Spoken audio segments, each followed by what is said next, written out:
Hey there guys, it's your favorite backyard geographer. I was out in the garage, going through my junk, and I thought of you. You know, a rising star would peak their career in the 1930s. The problem was everyone wanted one. The first merchandise contract was signed in 1930 to design the first ever Mickey Mouse plush. Now, although I don't have one of the first, I do have the second rendition of an original 1930s Mickey Mouse plush.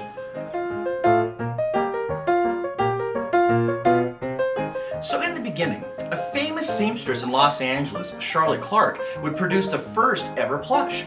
The story goes that she asked her nephew to help draw up a sketch for her to make a pattern. Her nephew was Bob Calmpette. Now, Bob would be best known for his work with Looney Tunes and Merry Melodies as an adult.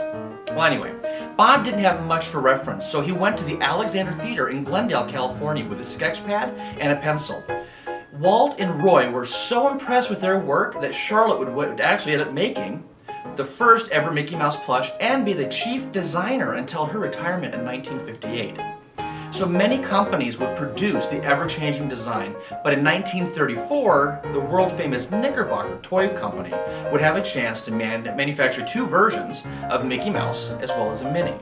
Now, this is one of the versions which I know he's absolutely terrifying, but he was well loved. The other one is it's Cowboy Mickey, which is incredibly valuable and really rare, and they also did a Minnie Mouse. So I want to talk a little bit about the Mickey that I'm holding. So he's about 11.5 inches tall. What's unique to them is that they had composite shoes, meaning that it was like a cardboard paper mache. He only has one. He was loved, very, very well loved.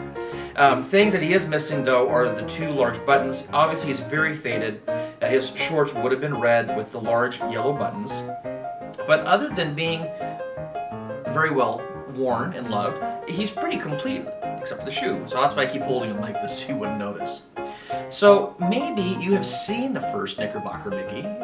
Maybe you saw the first Charlotte Clark Mickey Mouse that was done, the original, with iconic photo with Walt with all the Mickeys stacked around him. Or, I don't know, maybe you have one of the newer ones that you bought at your local Disney store at the parks. Be sure to like, subscribe, and we'll talk soon. 1930. Ooh, that's not what I meant to say. I was trying to do it on my own, and I wasn't following the script. So, start over, script.